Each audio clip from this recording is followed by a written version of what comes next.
पद पंकज बंदना पद पंकज बंदना सिमरो अंगद दोक निकंदना दोक निकंदना अमरदास गो हृदय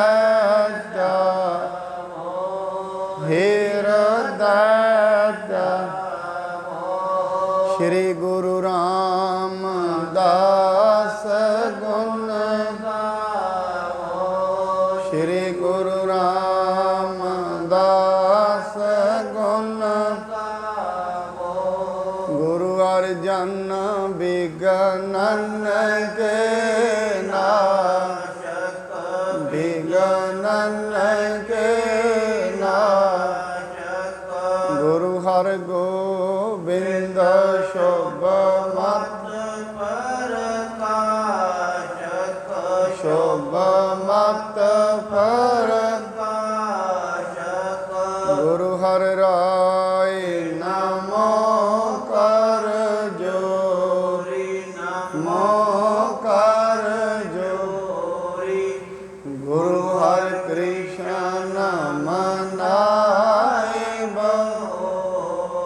मनाए बहोरी तेग बहादुर परम कृपाला जी परम कृपाला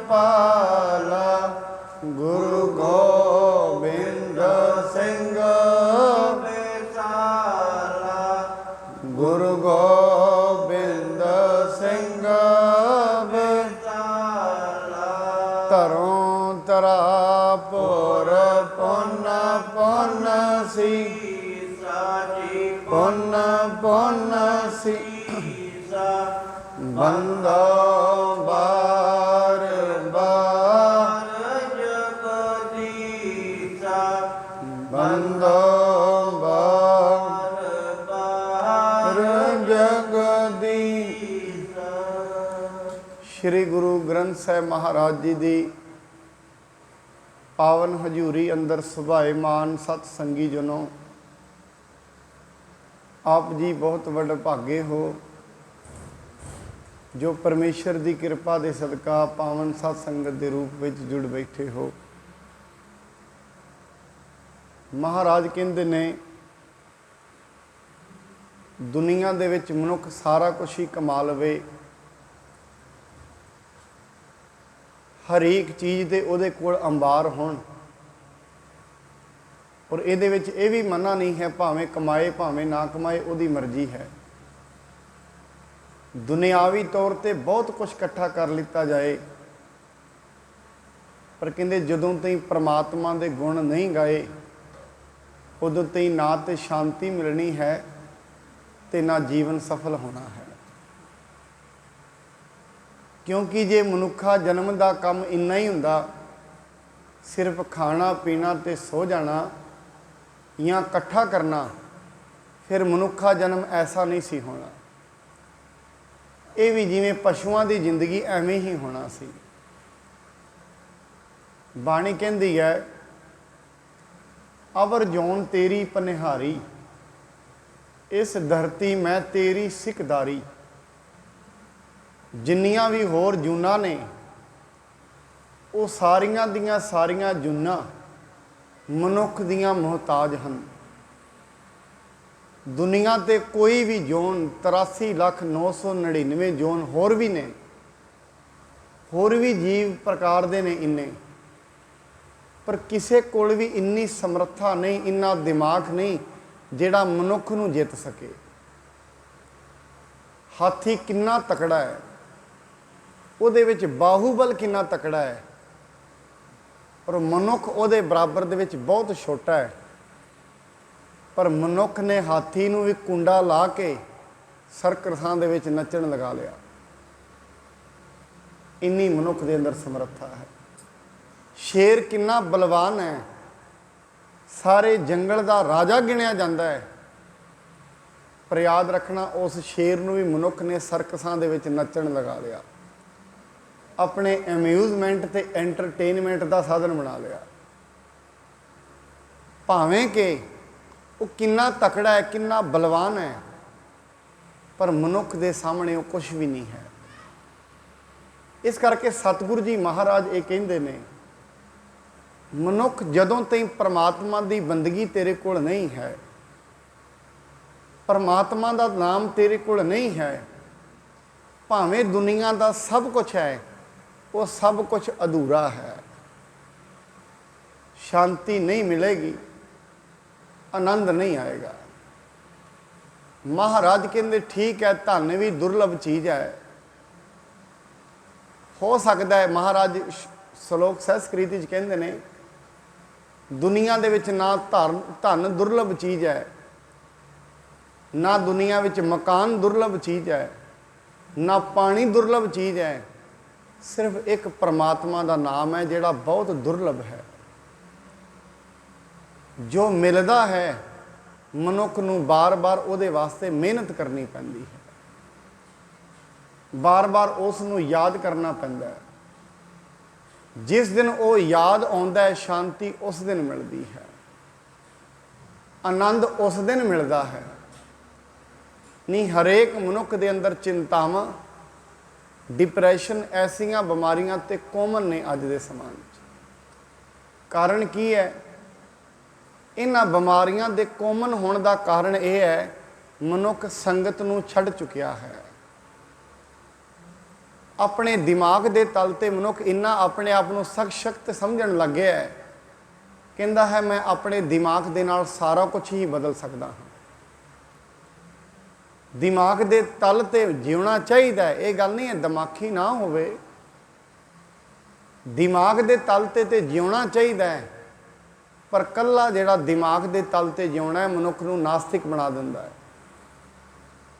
क्योंकि बुद्धि का काम तर्क उठाना होंदा है, और परमात्मा दे उत्ते तर्क नहीं उठाई जा सकती।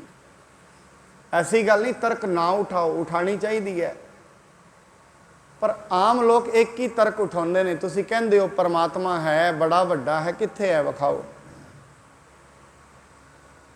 फिर अगों एक गल कहंदे ने, ये हथ है विखदा है ना, है कित्थे है परमात्मा विखाओ। वो तर्क दे नाल परमात्मा नूं डिफाइन करते हैं, तर्क दे नाल। हुण जिहड़े लोग दिमाग के तल ते जिउंदे ने, एक साइंटिस्ट हुंदा है दिमाग के तल ते जिउंदा है, उन्होंने तर्क चाहिए है, तर्क तो बिना खोज नहीं हो सकती। जिमें धरती के उत्ते भावें कि ग्रैविटेशनल गुरुत्वाकर्षण बल पहला भी सी, जिस दिन वो विज्ञानी ने खोज की यदी ग्रैविटेशनल फोर्स की, एक दरख्त के थले बैठा सी, उत्तों कहते सेब थले डिग्या, उहदे दिमाग में विचार आ गया, ये थले ही क्यों डिग्या है, उत्ते क्यों नहीं गया। बस ये विचार आया, विचार ते खोज शुरू कर दी। दिमाग तर्क उठाता है, बार बार तर्क उठाता है, तर्क ते तर्क करी जाएगा। एक दिन ये तर्क ऐसी प्रबल हो जाएगी, परमात्मा तो विश्वास करना ही बंद कर देगी। दुनिया ते बड़े ऐसे फिलोसफर होए ने जिन्हों ने कह दिता सी परमात्मा नहीं है, उस पर विश्वास करना बंद कर दिता। पर परमात्मा नूं जे पाउणा है, फिर दिमाग का तल नाल नाल शरधा रखनी पैंदी है। दिमाग दे नाल नाल ज्ञान दे नाल नाल शरधा होनी अत जरूरी है, क्योंकि परमात्मा का मिलन आत्मक मिलन है, दिलों मिलन है, दिल का।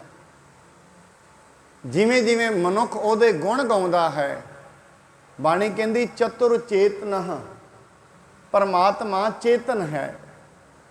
आप जी उन्होंने आवाज़ लगाउंदे हो, भावें कि उन्होंने इंग्लिश पंजाबी हिंदी कोई भी भाषा परमात्मा की पक्की नहीं है, वो सारिया भाषावां का ज्ञाता है, तो उन्होंने एक भी नहीं आती है। परमात्मा दे तीक मनुख दे शब्द नहीं पहुँचते। हाँ, शब्दों के विच जिहड़े भाव हुंदे ने वो उहदे ताईं पहुँच जाते हैं। शब्दों ताईं ते कबीर सा कबीर मुला मुलारे क्या चढ़े, मुला मुनारे क्या चढ़े साई ना बहरा होए, जा कारण तू बांग दे दिल ही भीतर जोए। कहते जिस दे वास्ते तू उत्ते चढ़दा है उत्तों बाहर वाज के उन्होंने मारदा है, वो बाहर नहीं है, वो अंदर है। उन्होंने बाहर ना लभ, जे किते मटीरियल की खोज करनी है बाहरों होएगी, सारी दुनिया बाहर है। जे परमात्मा की खोज करनी है फिर अंदर होएगी। अपने आप को खोजना पेगा बंदे, खोज दिल हर रोज, ना फिर परेशानी मां है। अंदर चिंता झोरे ते डिप्रेशन खत्म हो जाएगा। क्यों? जिस दिन परमात्मा याद आ गया उस दिन अपनी हस्ती खत्म हो जाएगी। यही तो वो याद है। वो याद आने का मतलब की है? जिस दिन वो याद आ गया अपनी हस्ती खत्म। इस करके साध संगत हरेक दे अंदर ही परमात्मा है, हरेक दे अंदर ही वो वसदा है। जिमें जिन्ने भी पत्थर ने दुनिया ते, हरेक पत्थर दे अंदर मूर्ति वसदी है। पर जे मूर्ति नूं प्रगट करना है, थोड़े थोड़े जेड़े अनवांटिड उहदे टुकड़े ने, जिन्हां टुकड़ियां नूं असीं चाहुंदे नहीं, उन्हां नूं छिल छिल के बाहर सुੱਟ देना पैंदा है, मूर्ति अंदरों प्रगट हो जाती है। हर पत्थर दे अंदर मूर्ति है, घड़न वाला चाहिए है। हर एक मनुख दे अंदर परमात्मा है, प्राप्ति करने वाला चाहिए है।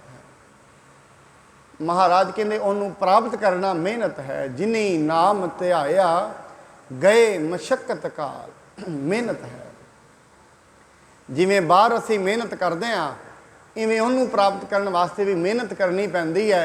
मेहनत की बार बार मन नूं उहदी तरफ लाउणा पैंदा है, संगत च आउणा पैंदा है। ये मेहनत है। जिस दिन वो मिल जाएगा, बाणी कहती उस दिन ही दुख खत्म हो जाएंगे, उस दिन ही रोग खत्म हो जाएंगे। इसका मतलब ये नहीं है उस दिन मनुख को बहुत ज़्यादा धन आ जाएगा जिस दिन वो मिल गया, ऐसा मत समझना। इस चीज़ में मत रहना। हाँ, ये भी नहीं है बिल्कुल कंगाल हो जाएगा, ये भी मतलब नहीं है। जिस दिन परमात्मा आ जाएगा उस दिन बहुत सारा धन मिल जाएगा तां करके दुख खत्म हो जाएंगे, नहीं, ये नहीं है। हाँ ठीक है, जे तेरी इच्छा होएगी धन भी वो दे देगा, वो वखरी गल है। और दे देने का मतलब ये नहीं कि वो बाहर बैठा है, अंदर ही तो है। वो उन्होंने अंदरों ही आवाज़ लगानी है। जिस दिन वो मिल जाता है दुख तां खत्म हो जाते हैं, समझ लग जाती है उहदे विधान की, उहदे हुक्म की समझ लग जाती है। हुक्म लिख दुख सुख पाई है, एक ना हुक्मी बख्शीश, पता लग जाता है, समझ लग जाती है मनुख नूं परमात्मा की है, उहदा विधान की है। फिर मनुख कोल दुख ते आउंदे ने, फिर दुखां नूं दुख समझदा नहीं है, ऐसी अवस्था उसकी बन जाती है। इस करके गुरु अर्जन साहिब जी महाराज परमात्मा नूं पाया, ऐसा मतलब नहीं उन्होंने दुख नहीं आया, तत्ती तवी ते उन्होंने बैठना पिया है। पर यह दुख उन्होंने वास्ते दुख नहीं है। वो कहते नहीं परमात्मा ये भी मेरे वास्ते सुख है, तेरा किया मीठा लगता है। इन्ना प्रेम उस दे नाल बन जाता है। इस करके महाराज कहते जे उहदे गुण नहीं गाए जीवन निहफल चला जाएगा। गुण गोबिंद गायो नहीं जन्म अकारथ कीन, कहो नानक भज हर मना जे बिद जल को मीन।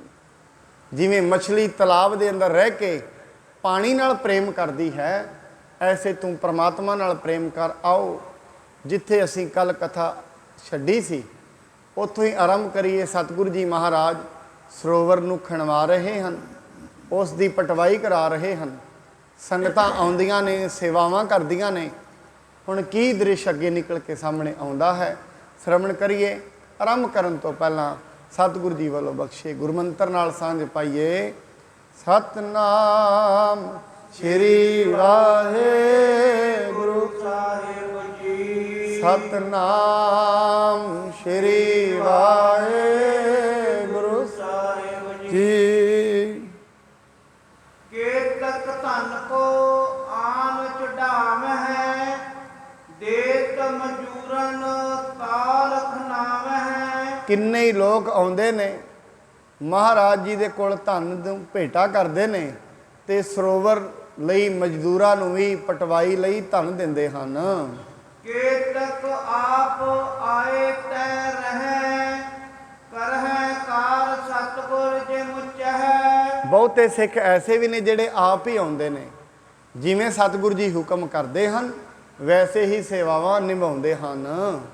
ਕੇਤਕ ਕਰਤੇ ਅੰਨ ਸੋ ਅੰਨ ਹੈ, ਆਪਣੋ ਖਾਏ ਕਾਰ ਸੋ ਠੰਨ ਹੈ। ਕਈ ਮਨੁੱਖ ਆਪਣੇ ਘਰੋਂ ਹੀ ਆਪਣਾ ਭੋਜਨ ਲੈ ਕੇ ਆਉਂਦੇ ਹਨ, ਨਾਲੇ ਸੇਵਾ ਕਰਦੇ ਹਨ, ਨਾਲੇ ਉੱਥੇ ਹੀ ਭੋਜਨ ਛਕ ਲੈਂਦੇ ਹਨ।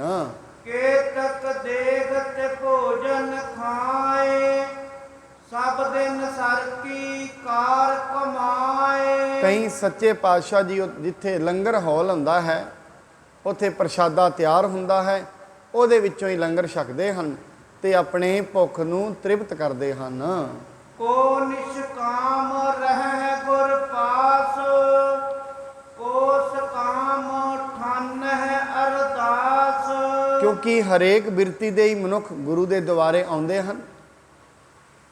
ਜਿੰਨੇ ਵੀ ਮਨੁੱਖ ਆਏ ਨੇ, ਸੰਗਤ ਵਿੱਚ ਆਏ ਨੇ, ਰੋਜ਼ ਆਉਂਦੇ ਨੇ, ਹਰੇਕ ਮਨੁੱਖ ਦੀ ਮੰਗ ਇੱਕ ਨਹੀਂ ਹੁੰਦੀ। ਹਰੇਕ ਮਨੁੱਖ ਦੀ, ਸਾਰਿਆਂ ਦੀਆਂ ਮੰਗਾਂ ਵੱਖਰੀਆਂ ਨੇ, ਸਾਰਿਆਂ ਦੇ ਦੁੱਖ ਵੀ ਵੱਖਰੇ ਨੇ ਤੇ ਸਾਰਿਆਂ ਦੇ ਸੁੱਖ ਵੀ ਵੱਖਰੇ ਨੇ।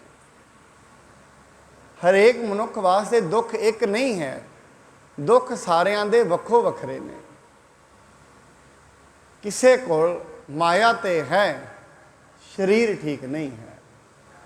ਹੁਣ ਉਹ ਜਦੋਂ ਆਏਗਾ ਉਹ ਆਪਣੇ ਸਰੀਰ ਦੀ ਕਾਮਨਾ ਕਰੇਗਾ, ਮੇਰਾ ਸਰੀਰ ਠੀਕ ਹੋ ਜਾਏ। ਧਨ ਤੇ ਉਹਦੇ ਕੋਲ ਹੈ। ਕਿਸੇ ਕੋਲ ਸਰੀਰ ਤੇ ਠੀਕ ਹੈ, ਧਨ ਨਹੀਂ ਹੈ, ਫਿਰ ਉਹ ਧਨ ਦੀ ਅਰਦਾਸ ਕਰੇਗਾ। ਕਿਸੇ ਕੋਲ ਧਨ ਵੀ ਹੈ, ਸਰੀਰ ਵੀ ਠੀਕ ਹੈ, ਮਨ ਠੀਕ ਨਹੀਂ ਹੈ, ਫਿਰ ਉਹ ਮਨ ਦੀ ਅਰਦਾਸ ਕਰੇਗਾ, ਮੇਰਾ ਮਨ ਠੀਕ ਹੋ ਜਾਏ। ਇਸ ਕਰਕੇ ਜਿੰਨੇ ਵੀ ਲੋਕ ਆਉਂਦੇ ਨੇ, ਹਰੇਕ ਮਨੁੱਖ ਵਾਸਤੇ ਦੁੱਖ ਵੱਖੋ ਵੱਖਰਾ ਹੈ। ਔਰ ਮੈਂ ਇੱਕ ਹੋਰ ਬੇਨਤੀ ਕਰਦਿਆਂ ਸਾਧ ਸੰਗਤ, ਜੇ ਅਸੀਂ ਦੁੱਖ ਦੀ ਘੜੀ ਪਦਾਰਥਾਂ ਨਾਲ ਜੋੜੀ ਹੋਈ ਹੈ, ਫਿਰ ਇਹ ਦੁੱਖ ਸਾਰੀ ਉਮਰ ਹੀ ਰਹਿਣ ਵਾਲਾ ਹੈ। ਜੇ ਦੁੱਖ ਨੂੰ ਅਸੀਂ ਪਦਾਰਥਾਂ ਦੀ ਪ੍ਰਾਪਤੀ ਨਾਲ ਜੋੜ ਲਿਆ ਹੈ, ਫਿਰ ਇਹ ਦੁੱਖ ਜ਼ਿੰਦਗੀ ਵਿੱਚ ਖਤਮ ਨਹੀਂ ਹੋਣ ਵਾਲਾ। ਫਿਰ ਐਸਾ ਸਮਝ ਲੈਣਾ ਜਿਵੇਂ ਬਚਪਨ 'ਚ ਅਸੀਂ ਖਿਡੌਣਿਆਂ ਵਾਸਤੇ ਰੋਂਦੇ ਹੁੰਦੇ ਸੀ। ਮਨੁੱਖ ਬਚਪਨ ਦੇ ਵਿੱਚ ਖਿਡੌਣਿਆਂ ਲਈ ਰੋਂਦਾ ਸੀ, ਅੱਜ ਮੋਟਰ ਗੱਡੀਆਂ ਲਈ ਰੋ ਲੈਂਦਾ। ਬਸ ਫਰਕ ਇੰਨਾ ਹੋਇਆ। ਜਿਵੇਂ ਜਿਵੇਂ ਸਰੀਰ ਵਧਿਆ, ਰੋਣਾ ਨਹੀਂ ਖਤਮ ਹੋਇਆ, ਮੰਗਾਂ ਬਦਲ ਗਈਆਂ ਨੇ। ਜੇ ਸੁੱਖ ਨੂੰ ਪਦਾਰਥਾਂ ਨਾਲ ਜੋੜ ਲਿਆ ਹੈ, ਫਿਰ ਜੇ ਸੋਚ ਲਿਆ ਹੈ ਸੁੱਖ ਆਹ ਪਦਾਰਥ ਮਿਲ ਜਾਏਗਾ ਫਿਰ ਹੀ ਸੁੱਖ ਹੋਏਗਾ, ਫਿਰ ਸੁੱਖ ਕਦੇ ਵੀ ਨਹੀਂ ਹੋਣਾ। ਕਿਉਂਕਿ ਪਦਾਰਥਾਂ ਦੇ ਰੰਗ ਫਿੱਕੇ ਪੈ ਜਾਂਦੇ ਨੇ ਸਮੇਂ ਤੋਂ ਬਾਅਦ। ਇੱਕ ਸਮੇਂ ਤੋਂ ਬਾਅਦ ਹਰੇਕ ਸੁੱਖ ਫਿੱਕਾ ਪੈ ਜਾਏਗਾ। ਅੱਜ ਯਾਦ ਰੱਖਣਾ, ਅੱਜ ਵੱਡਾ ਘਰ ਹੈ, 2 ਸਾਲਾਂ ਬਾਅਦ ਉਹ ਫਿੱਕਾ ਲੱਗਣਾ ਸ਼ੁਰੂ ਹੋ ਜਾਏਗਾ। ਅੱਜ ਜਿਹੜੇ ਵਸਤਰ ਨਵੇਂ ਲਏ ਨੇ, ਭਾਵੇਂ 1 ਸਾਲ ਤੋਂ ਉਹਨਾਂ ਵਸਤਰਾਂ ਦੀ ਚਾਹਨਾ ਸੀ ਐਸੇ ਵਸਤਰ ਮੈਂ ਪਾਵਾਂਗਾ, ਅੱਜ ਪਾ ਲਏ ਨੇ, 2 ਵਾਰੀ ਪਾਏ ਨੇ, 3 ਵਾਰੀ ਪਾਏ ਨੇ, ਉਹ ਵਸਤਰ ਫਿੱਕੇ ਹੋ ਜਾਣਗੇ, ਮਨੋਂ ਲੈ ਜਾਂਦੇ ਨੇ। ਹੁਣ 1 ਸਾਲ ਤਾਈਂ ਤੇ ਸੋਚਦੇ ਸੀ ਇਹ ਮਿਲ ਜਾਣ, ਅੱਜ ਮਿਲੇ ਨੇ 2 ਮਹੀਨਿਆਂ ਵਿੱਚ ਪੁਰਾਣੇ। ਹੁਣ ਜਦੋਂ ਮਿਲਦੇ ਨੇ ਉਦੋਂ ਤੇ ਸੁੱਖ ਆਉਂਦਾ ਹੈ, 2 ਮਹੀਨਿਆਂ ਬਾਅਦ ਉਹੀ ਸੁੱਖ ਫਿਰ ਦੁੱਖ ਬਣ ਜਾਂਦਾ। ਫਿਰ ਅਗਲਾ ਕੋਈ ਸੁੱਖ ਉੱਠ ਜਾਏਗਾ, ਫਿਰ ਅਗਲੀ ਕੋਈ ਮੰਗ ਉੱਠ ਜਾਏਗੀ। ਜਿਵੇਂ ਉਹ ਮੰਗ ਉੱਠੇਗੀ, ਰੋਟੀ ਖਾਵਾਂਗੇ, ਅੱਜ ਮੰਗ ਉੱਠੀ ਕਿਤੇ ਜਾਵਾਂਗਾ ਹੋਟਲ ਦੇ ਵਿੱਚ, ਫਲਾਣੇ ਵਿੱਚ ਰੋਟੀ ਖਾਵਾਂਗਾ, ਅੱਜ ਖਾਧੀ ਹੈ, ਦੂਜੇ ਦਿਨ ਖਾਧੀ ਹੈ, ਤੀਜੇ ਦਿਨ ਉਹ ਹੋਟਲ ਦੀ ਰੋਟੀ ਛੋਟੀ ਹੋ ਜਾਏਗੀ, ਅਗਲੇ ਮੈਂ ਇੱਥੇ ਨਹੀਂ ਖਾਣੀ, ਹੁਣ ਅੱਗੇ ਚੱਲੋ। ਇਸ ਕਰਕੇ ਇਹ ਦੁੱਖ ਤੇ ਫਿਰ ਸਾਰੀ ਜ਼ਿੰਦਗੀ ਹੀ ਰਹਿਣ ਵਾਲਾ ਹੈ। ਇਹ ਦੁੱਖ ਨਾ ਕਿਸੇ ਦਾ ਖਤਮ ਹੋਇਆ ਨਾ ਹੋਏਗਾ। ਅਸਲ ਦੇ ਵਿੱਚ ਦੁੱਖ ਪਦਾਰਥ ਨਹੀਂ ਹੈ, ਦੁੱਖ ਇਸ ਦੀ ਮੰਗ ਹੈ ਤੇ ਮਨ ਮੰਗਾਂ ਕਰਦਾ ਹੀ ਰਹਿੰਦਾ ਹੈ। ਐਸੀ ਗੱਲ ਨਹੀਂ ਇਹ ਮੰਗੇ ਨਾ, ਮੰਗਣਾ ਤੇ ਇਹਨੂੰ ਚਾਹੀਦਾ ਹੈ। ਬਾਣੀ ਵੀ ਕਹਿੰਦੀ ਹੈ ਮੰਗ ਤੇ ਤੂੰ ਜ਼ਰੂਰ। ਇਸ ਕਰਕੇ ਯਾਦ ਰੱਖੀ, ਸਭ ਦੀਆਂ ਪਰਮਾਰਥਾਂ ਪਰਮਾਤਮਾ ਜ਼ਰੂਰਤਾਂ ਪੂਰੀਆਂ ਕਰ ਦਿੰਦਾ ਹੈ, ਮੰਗਾਂ ਸਾਰਿਆਂ ਦੀ ਪੂਰੀਆਂ ਨਹੀਂ ਹੁੰਦੀਆਂ। ਜ਼ਰੂਰਤਾਂ ਸਾਰਿਆਂ ਦੀਆਂ ਪੂਰੀਆਂ ਹੋ ਜਾਂਦੀਆਂ ਨੇ, ਰੋਟੀ ਮਿਲ ਜਾਂਦੀ ਹੈ, ਜ਼ਰੂਰਤ ਹੈ ਮਿਲ ਗਈ ਹੈ, ਵਸਤਰ ਜ਼ਰੂਰਤ ਹੈ ਮਿਲ ਗਏ ਨੇ, ਘਰ ਜ਼ਰੂਰਤ ਨੇ ਮਿਲ ਗਏ ਨੇ, ਖਵਾਇਸ਼ਾਂ ਪੂਰੀਆਂ ਨਹੀਂ ਹੁੰਦੀਆਂ। ਵਸਤਰ ਜ਼ਰੂਰਤ ਹੈ, ਵਸਤਰਾਂ ਦੀ ਜ਼ਰੂਰਤ ਤੇ ਪੂਰੀ ਹੋ ਗਈ ਹੈ, ਫੈਸ਼ਨ ਦੀ ਜ਼ਰੂਰਤ ਕਦੇ ਪੂਰੀ ਨਹੀਂ ਹੁੰਦੀ। ਇਸ ਕਰਕੇ ਯਾਦ ਰੱਖਣਾ, ਫੈਸ਼ਨ ਦੀ ਜਿਹੜੀ ਮੰਗ ਹੈ, ਮੈਂ ਆਹ ਤੇ ਆਹ ਪਾਈ ਜਾਵਾਂ, ਇਹ ਖੁਆਇਸ਼ ਹੈ, ਇਹ ਖੁਆਇਸ਼ ਸਦਾ ਹੀ ਰਹੀ ਜਾਣੀ ਹੈ, ਕਿਉਂਕਿ ਆਏ ਸਾਲ ਫੈਸ਼ਨ ਬਦਲ ਹੀ ਜਾਣਾ ਹੈ, ਇਹ ਮੰਗ ਤੇਰੀ ਬਣੀ ਰਹਿਣੀ ਹੈ। ਜੇ ਤੇ ਵਸਤਰ ਜ਼ਰੂਰਤ ਨੇ ਫਿਰ ਜ਼ਰੂਰਤ ਪੂਰੀ ਹੋ ਜਾਏਗੀ, ਜੇ ਰੋਟੀ ਜ਼ਰੂਰਤ ਹੈ ਫਿਰ ਤੇ ਪੂਰੀ ਹੋ ਜਾਏਗੀ। ਜੇ ਖੁਆਇਸ਼ ਹੈ ਫਲਾਣੀ ਜਗ੍ਹਾ ਖਾਵਾਂ, ਫਲਾਣੀ ਜਗ੍ਹਾ ਖਾਵਾਂ, ਇਹ ਖੁਆਇਸ਼ ਤੇ ਕਦੇ ਵੀ ਨਹੀਂ ਮੁੱਕਣੀ, ਔਰ ਇਹ ਖੁਆਇਸ਼ ਹੀ ਤੇਰੇ ਲਈ ਦੁੱਖ ਬਣ ਜਾਏਗੀ। ਕਿਉਂ? ਜੇ ਕਿਤੇ ਤੇਰਾ ਪੜੋਸੀ ਉੱਥੇ ਖਾ ਆਇਆ ਹੈ ਤੇ ਤੂੰ ਨਹੀਂ ਖਾ ਕੇ, ਤੇਰੀ ਉਹਦੇ ਨਾਲ ਈਰਖਾ ਹੋ ਜਾਏਗੀ। ਉਹ ਹੀ ਦੁੱਖ ਦੇਣਾ ਸ਼ੁਰੂ, ਉਹ ਈਰਖਾ ਦਿਨ ਰਾਤ ਜੀੜਾ ਅਗਨ ਬਰਾਬਰ ਤਪੈ, ਭੀਤਰ ਵਗੈ ਕਾਤੀ। ਦਿਨ ਰਾਤ ਤਪਦਾ ਰਹਿੰਦਾ ਹੈ। ਕੁਛ ਤੇ ਆਪਣੇ ਦੁੱਖ ਤੋਂ ਪਰੇਸ਼ਾਨ ਹੈ, ਕੋਈ ਦੂਜੇ ਦੀ ਵੇਖ ਵੇਖ ਕੇ ਉਹ ਤੋਂ ਪਰੇਸ਼ਾਨ ਹੈ, ਤਪੀ ਜਾਂਦਾ ਹੈ ਸਾਰਾ ਦਿਨ। ਇਹ ਜਿਹੜੀ ਤਪਤ ਹੈ ਫਿਰ ਕ੍ਰੋਧ ਦਾ ਰੂਪ ਧਾਰਨ ਕਰ ਲੈਂਦੀ ਹੈ। ਫਿਰ ਇਹਦੀ ਮੰਗ ਪੂਰੀ ਨਾ ਹੋਏ, ਕਿਸੇ ਨੂੰ ਵੇਖ ਕੇ ਅੰਦਰ ਇਸ ਦੇ ਤ੍ਰਿਪਤੀ ਨਾ ਹੋਏ, ਫਿਰ ਇਹ ਜਿਹੜਾ ਗੁੱਸਾ ਆਪਣੇ ਪਰਿਵਾਰ ਤੇ ਕੱਢ ਲੈਂਦਾ ਹੈ। ਕਦੇ ਵੀ ਵੇਖ ਲੈਣਾ, ਪਰੇਸ਼ਾਨੀ ਕਿਸੇ ਦੀ ਹੈ, ਕੱਢ ਕਿਸੇ ਤੇ ਲੈਂਦਾ ਹੈ। ਅਸਲ ਦੇ ਵਿੱਚ ਜਦੋਂ ਮਨੁੱਖ ਕ੍ਰੋਧ ਕਰਦਾ ਹੈ, ਉਹਦੇ ਕ੍ਰੋਧ ਦਾ ਸੈਂਟਰ ਜਾਣਨਾ ਚਾਹੀਦਾ, ਕੇਂਦਰ ਕੀ ਹੈ, ਕਿੱਥੋਂ ਉੱਠ ਰਿਹਾ ਹੈ, ਕ੍ਰੋਧ ਉੱਠ ਕਿਉਂ ਰਿਹਾ ਹੈ। ਕਦੇ ਵੀ ਆਪਣੀ ਜ਼ਿੰਦਗੀ ਵਿੱਚ ਜਦੋਂ ਵੀ ਕ੍ਰੋਧ ਉੱਠਦਾ ਹੈ, ਕਦੇ ਇਹਦਾ ਵਿਸ਼ਲੇਸ਼ਣ ਕਰਨਾ, ਕਿਉਂ ਉੱਠਿਆ ਹੈ, ਇਸ ਦਾ ਕੇਂਦਰ ਕੀ ਹੈ। ਯਾਦ ਰੱਖਣਾ, ਇਸ ਦਾ ਕੇਂਦਰ ਕਿਤੇ ਨਾ ਕਿਤੇ ਮੰਗ ਹੀ ਹੋਏਗੀ, ਉਹ ਪੂਰੀ ਨਹੀਂ ਹੋਈ ਹੈ ਕੋਈ, ਇਸ ਕਰਕੇ ਦੁੱਖ ਹੈ। ਮੂਲ ਰੂਪ ਦੇ ਵਿੱਚ 5 ਵਿਕਾਰ ਨੇ ਨਾ, ਮੂਲ ਰੂਪ ਵਿੱਚ 3 ਹੀ ਨੇ। ਕਿਹੜੇ ਕਿਹੜੇ? ਹੰਕਾਰ, ਮੋਹ ਤੇ ਕਾਮ। ਹੰਕਾਰ, ਕਾਮ। ਆਪਾਂ ਇਸ ਕਰਕੇ ਕਹਿੰਦੇ ਆ ਕਾਮ, ਕ੍ਰੋਧ, ਲੋਭ, ਮੋਹ, ਅਹੰਕਾਰ। ਮੂਲ ਰੂਪ ਵਿੱਚ 3 ਨੇ, ਹੰਕਾਰ ਹੈ, ਲੋਭ ਹੈ ਤੇ ਕਾਮ ਹੈ। ਫਿਰ ਜਿਹੜੇ 2 ਨੇ ਇਹ ਵਕਤੀ ਤੌਰ ਤੇ ਆਉਂਦੇ ਨੇ। ਮਤਲਬ ਕਿਸੇ ਚੀਜ਼ ਦੇ ਨਾਲ ਮੈਨੂੰ ਪਿਆਰ ਹੈ, ਮੇਰੀ ਕਾਮਨਾ ਹੈ ਇਹ ਚੀਜ਼ ਮੈਨੂੰ ਮਿਲ ਜਾਏ। ਜਿਹੜਾ ਤੇ ਉਹ ਚੀਜ਼ ਪੂਰੀ ਕਰਾਉਣ ਦੇ ਵਿੱਚ ਮਦਦ ਕਰੇਗਾ, ਉਹਦੇ ਨਾਲ ਮੋਹ ਹੋ ਜਾਂਦਾ ਹੈ। ਜਿਹੜਾ ਉਹਦੇ ਵਿੱਚ ਆ ਕੇ ਮੁਸੀਬਤ ਬਣ ਜਾਏਗਾ, ਉਹਦੇ ਤੇ ਕ੍ਰੋਧ ਆ ਜਾਂਦਾ ਹੈ। ਕਦੇ ਵੇਖ ਲੈਣਾ, ਉਹਦੇ ਤੇ ਕ੍ਰੋਧ ਆ ਜਾਏਗਾ।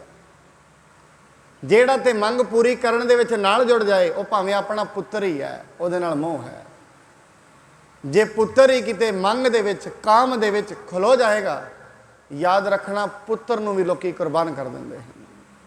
ਅਖਬਾਰਾਂ ਦੇ ਵਿੱਚ ਰੋਜ਼ ਵੇਖੀਦਾ ਹੈ, ਕਿਸੇ ਦੀ ਆਪਣੀ ਅੰਤਰੀਵੀ ਮੰਗ ਸੀ, ਪੁੱਤਰ ਨੇ ਮਾਂ ਨੂੰ ਵੜ ਦਿੱਤਾ ਹੈ।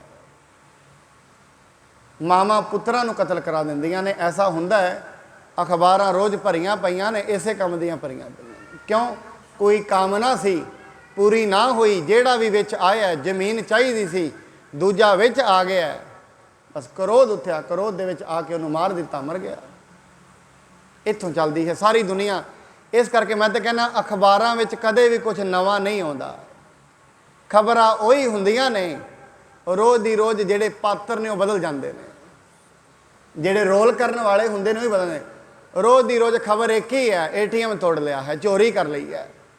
ਅੱਜ ਕਿਸੇ ਗੈਂਗ ਨੇ ਤੋੜਿਆ, ਕੱਲ ਕਿਸੇ ਨੇ। ਖਬਰ ਤੇ ਉਹੀ ਹੈ, ਪਰ ਜਿੰਨੇ ਤੋੜਨ ਵਾਲੇ ਨੇ ਉਹ ਬਦਲ ਗਏ ਨੇ। ਜਿਵੇਂ ਯਾਦ ਰੱਖਣਾ, ਫਿਲਮ ਤੇ ਜਿਵੇਂ ਇੱਕ ਐਕਟਰ ਹੁੰਦਾ ਹੈ, 100 ਫਿਲਮਾਂ ਦੇ ਵਿੱਚ ਕੰਮ ਕਰਦਾ ਹੈ, ਉਹ ਹੈ ਤੇ ਇਕੱਲਾ ਹੀ ਹੈ, ਪਰ ਰੋਲ ਬਦਲ ਜਾਂਦੇ ਨੇ। ਇਸ ਕਰਕੇ ਅਖਬਾਰਾਂ ਵਿੱਚ, ਖਬਰਾਂ ਵਿੱਚ ਕਦੇ ਕੁਝ ਨਵਾਂ ਨਹੀਂ ਆਉਂਦਾ। TV ਦੇ ਉੱਤੇ ਪੁਰਾਣਾ ਹੀ ਸਭ ਕੁਝ ਚੱਲਦਾ ਹੈ, ਨਵਾਂ ਕੀ ਆਏਗਾ? ਨਵਾਂ ਤੇ ਇਸ ਦੇ ਅੰਦਰ ਹੈ, ਸਾਹਿਬ ਮੇਰਾ ਨੀਤ ਨਵਾਂ।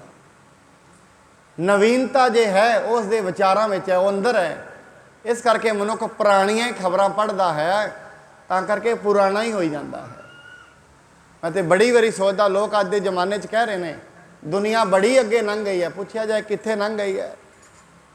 ਉਹ ਤੇ ਬੜਾ ਫੈਸ਼ਨੇਬਲ ਬਣ ਗਿਆ, ਬੜਾ ਅੱਗੇ ਨਿਕਲ ਗਿਆ, ਮਾਡਰਨ ਬਣ ਗਿਆ। ਕਿਹੜੇ ਤਰੀਕੇ ਨਾਲ ਮਾਡਰਨ, ਤੇ ਪਤਾ ਤਾਂ ਲੱਗੇ ਨਾ। ਜੇ ਵਸਤਰ ਪਾਉਣਾ ਹੀ ਮਾਡਰਨਿਟੀ ਦਾ ਨਿਸ਼ਾਨੀ ਹੈ, ਫਿਰ ਤੇ ਹਰੇਕ ਕੋਈ ਬਣ ਸਕਦਾ ਹੈ ਮਾਡਰਨ, ਵੱਡੀ ਗੱਲ ਨਹੀਂ ਹੈ। ਫਿਰ ਇਸ ਤਰੀਕੇ ਦਾ ਮਾਡਰਨ ਤੇ ਹਰ ਕੋਈ ਹੈ। ਤੇ ਮੈਂ ਤੇ ਇੱਕ ਹੋਰ ਵੀ ਨਿਸ਼ਾਨੀ ਵੇਖ ਰਿਹਾ ਅੱਜ ਸਾਡੇ ਦੇਸ਼ ਦੇ ਵਿੱਚ, ਜਿਹੜਾ 4 ਲਫ਼ਜ਼ ਇੰਗਲਿਸ਼ ਦੇ ਬੋਲ ਲੈਂਦਾ ਹੈ ਉਹ ਵੀ ਮਾਡਰਨ ਹੈ। ਇਹ ਕਮਾਲ ਹੋ ਗਈ, ਇੱਕ ਬੋਲੀ ਨੂੰ ਦੁਨੀਆ ਦੇ ਵਿੱਚ ਸਟੇਟਸ ਬਣਾ ਲਿਆ ਗਿਆ ਹੈ ਕਿ ਜਿਹੜਾ ਇਹ ਬੋਲ ਲੈਂਦਾ ਹੈ ਉਹ ਵੀ ਪੜ੍ਹਿਆ ਲਿਖਿਆ ਹੈ। ਜੇ ਇਹ ਪੜ੍ਹੇ ਲਿਖੇ ਦੀ ਨਿਸ਼ਾਨੀ ਇੱਕ ਬੋਲੀ ਹੋ ਸਕਦੀ ਹੈ, ਫਿਰ ਸਾਰਾ ਯੂਰਪ, ਸਾਰਾ ਅਮਰੀਕਾ ਪੜ੍ਹਿਆ ਲਿਖਿਆਂ ਦਾ ਹੀ ਹੈ। ਫਿਰ ਉੱਥੇ ਤਾਂ ਕੋਈ ਅਨਪੜ੍ਹ ਨਹੀਂ ਹੈ। ਬੋਲੀ ਕਦੇ ਵੀ ਪੜ੍ਹੇ ਲਿਖੇ ਦੀ ਨਿਸ਼ਾਨੀ ਨਹੀਂ ਹੁੰਦੀ। ਬੋਲੀ ਕਾਹਦੀ? ਉਹਨਾਂ ਦੀ, ਸਾਡੀ ਜਿਹੜੀ ਪੰਜਾਬੀ ਹੈ ਉਹਨਾਂ ਦੀ ਇੰਗਲਿਸ਼ ਹੈ। ਜਿਹੜੇ ਇੰਗਲਿਸ਼ ਬੋਲ ਲੈਂਦੇ ਨੇ, ਮੈਂ ਇਸ ਕਰਕੇ ਕਈ ਵਾਰੀ ਵੇਖਦਾ ਕਈ ਦਫ਼ਤਰਾਂ ਵਿੱਚ ਜਾਈਦਾ, ਅੱਗੋਂ ਅਗਲਾ 4 ਲਫ਼ਜ਼ ਇੰਗਲਿਸ਼ ਦੇ ਸੁਣਾਉਂਦਾ, ਕਿਉਂ ਇੱਥੇ ਪ੍ਰਭਾਵ ਪਾ ਲਓ। ਜੇ ਅੱਗੋਂ ਉਹ ਵੀ ਬੋਲ ਪਏ ਫਿਰ ਉਹ ਥੱਲੇ ਦਬ ਜਾਂਦਾ ਵੀ ਨਹੀਂ, ਹੁਣ ਅੱਗੇ ਇਹ ਵੀ ਜਾਣਦੇ ਨੇ। ਇਸ ਕਰਕੇ ਮਨੁੱਖ ਦੀ ਇਹ ਨਿਸ਼ਾਨੀ ਬਣ ਚੁੱਕੀ ਹੈ। ਹਰੇਕ ਮਨੁੱਖ ਦੇ ਅੰਦਰ ਕਾਮਨਾਵਾਂ ਨੇ, ਔਰ ਕਾਮਨਾਵਾਂ ਇੱਕ ਜੈਸੀਆਂ ਨਹੀਂ ਹਨ। ਹਰੇਕ ਮਨੁੱਖ ਦੀਆਂ ਕਾਮਨਾਵਾਂ ਨੇ, ਹਰੇਕ ਦੀਆਂ ਇੱਛਾਵਾਂ ਨੇ, ਔਰ ਇੱਛਾਵਾਂ ਸਾਰਿਆਂ ਦੀਆਂ ਵੱਖੋ ਵੱਖਰੀਆਂ ਨੇ। ਔਰ ਸਤਿਗੁਰੂ ਦੇ ਸਾਹਮਣੇ ਆਉਂਦੇ ਨੇ, ਵੇਖੋ ਇੱਛਾਵਾਂ ਵੱਖੋ ਵੱਖਰੀਆਂ ਨੇ, ਪੂਰੀ ਕਰਨ ਵਾਲਾ ਇੱਕੋ ਹੀ ਹੈ। ਕਮਾਲ ਇਹ ਹੈ, ਇੱਛਾਵਾਂ ਵੱਖੋ ਵੱਖਰੀਆਂ ਨੇ, ਪੂਰੀ ਕਰਨ ਵਾਲਾ ਇੱਕ ਹੈ। ਇੱਛਾ ਪੂਰਕ ਸਰਬ ਸੁਖ ਦਾਤਾ ਹਰ, ਜਾ ਕੈ ਵਸ ਹੈ ਕਾਮ ਤੇਰਾ। ਦੁਨੀਆ ਦੀ ਹਰ ਇੱਕ ਦੀਆਂ ਇੱਛਾਵਾਂ ਵੱਖੋ ਵੱਖਰੀਆਂ ਨੇ, ਪੂਰੀ ਕਰਨ ਵਾਲਾ ਇੱਕ ਪਰਮਾਤਮਾ ਹੀ ਹੈ। ਮਹਿਤ ਕਾਜ ਸਰ ਕਰਬੇ ਕੇਰਾ, ਸ੍ਰੀ ਅਰਜਨ ਮਨ ਲਖੈ ਬਡੇਰਾ। ਸਰੋਵਰ ਦੀ ਕਾਰ ਸੇਵਾ ਸਾਰੇ ਕਰ ਰਹੇ ਹਨ। ਸ਼੍ਰੀ ਗੁਰੂ ਅਰਜਨ ਸਾਹਿਬ ਜੀ ਮਹਾਰਾਜ ਜੀ ਨੂੰ ਸਾਰੇ ਦੇ ਸਾਰੇ ਬੜਾ ਹੀ ਵੱਡਾ ਸਮਝਦੇ ਹਨ। ਕਿਤੇ ਬਰਖ ਮੈਂ ਹੋਵਣ ਹਾਰਾ, ਪੱਕ ਹੈ ਈਟਾ ਚੱਲ ਹੈ ਕਾਰਾ। ਸਤਿਗੁਰੂ ਜੀ ਜਾਣਦੇ ਸਨ, ਸੰਗਤ ਜਾਣਦੀ ਸੀ, ਇਹ ਜਿਹੜਾ ਕਾਰਜ ਹੈ ਕਈ ਸਾਲਾਂ ਵਿੱਚ ਹੋਣ ਵਾਲਾ ਹੈ। ਤਾਂ ਕਰਕੇ ਇੱਟਾਂ ਦੀ ਪਕਿਆਈ ਵਾਸਤੇ ਇੱਟਾਂ ਦਾ ਕੰਮ ਵੀ ਨਾਲ ਨਾਲ ਚੱਲ ਰਿਹਾ ਸੀ।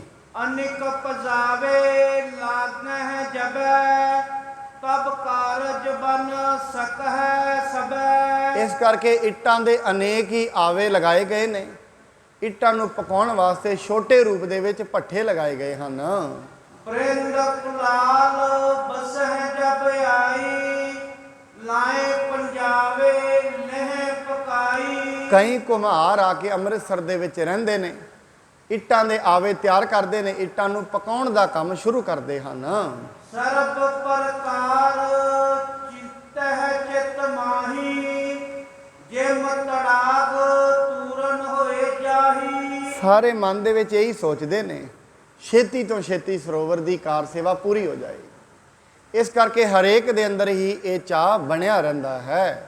ਸ੍ਰੀ ਗੁਰ ਅਮਰਦਾਸ ਕੀ ਆਇਸ, ਪਿਤਾ ਹਮਾਰੇ ਕੋ ਫੁਰਮਾਇਸ।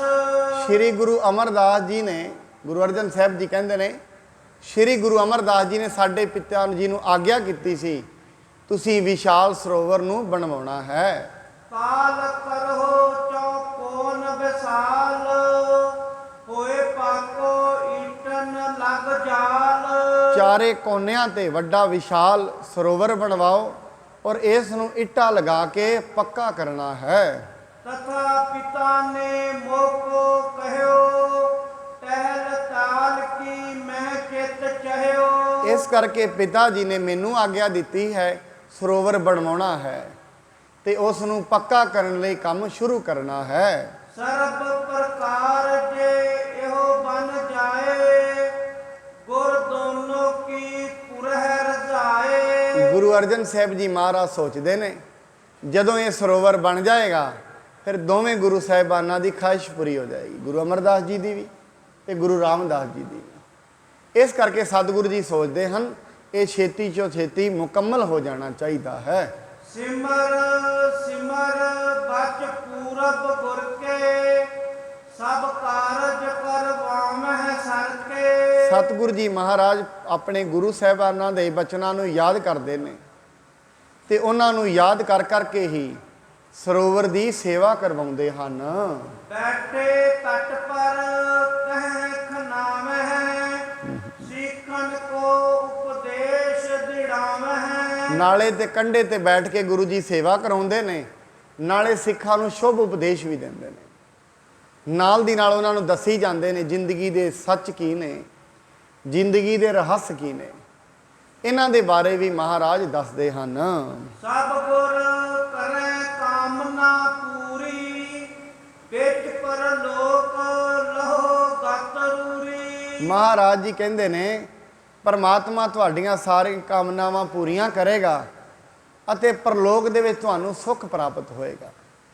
ਕਿਉਂਕਿ ਸੇਵਾ ਕਰਦਿਆਂ ਕਰਦਿਆਂ ਮਨ ਨਿਰਮਲ ਹੋ ਜਾਂਦਾ। ਸੇਵਾ ਕਰਤ ਹੋਏ ਨੇ ਕਾਮੀ, ਤਿਸ ਕੋ ਹੋਤ ਪ੍ਰਾਪਤ ਸੁਆਮੀ। ਸੇਵਾ ਕਰਦਿਆਂ ਕਰਦਿਆਂ, ਬੰਦਗੀ ਕਰਦਿਆਂ ਕਰਦਿਆਂ ਮਨ ਨਿਰਮਲ ਹੋ ਜਾਂਦਾ ਹੈ, ਪਰਮਾਤਮਾ ਪ੍ਰਗਟ ਹੋ ਜਾਂਦਾ ਹੈ ਉਸ ਦੇ ਅੰਦਰ ਹੀ। ਹੈ ਤੇ ਅੰਦਰ ਹੀ ਹੈ, ਪ੍ਰਗਟ ਹੋਣਾ ਹੈ। ਕਈ ਵਾਰੀ ਸੋਚੀਦਾ ਜਿਵੇਂ ਬਾਹਰ ਸੇਵਾ ਚੱਲ ਰਹੀ ਹੈ, ਜੋ ਚਾਰੋਂ ਤਰਫ ਪੱਥਰ ਲੱਗਿਆ ਨਾ, ਹਜੇ ਮੈਲਾ ਲੱਗਦਾ ਹੈ। ਉਹ ਹਜੇ ਇੱਕ ਇੱਕ ਵਾਰੀ ਇਹਨੂੰ ਰਗੜਾਈ ਕਰ ਰਹੇ ਨੇ। ਹੁਣ ਜਿਹੜੀ ਜਿਹੜੀ ਥਾਵਾਂ ਤੋਂ ਉਹਨਾਂ ਰਗੜ ਦਿੱਤਾ ਨਾ ਪੱਥਰ ਬੜਾ ਸਾਫ਼ ਲੱਗਦਾ ਹੈ। ਇਹਦਾ ਮਤਲਬ ਹੈ ਤੇ ਇਹ ਕਾਲਾ ਹੈ, ਪਰ ਇਹਨੂੰ ਰਗੜ ਰਹੇ ਨੇ।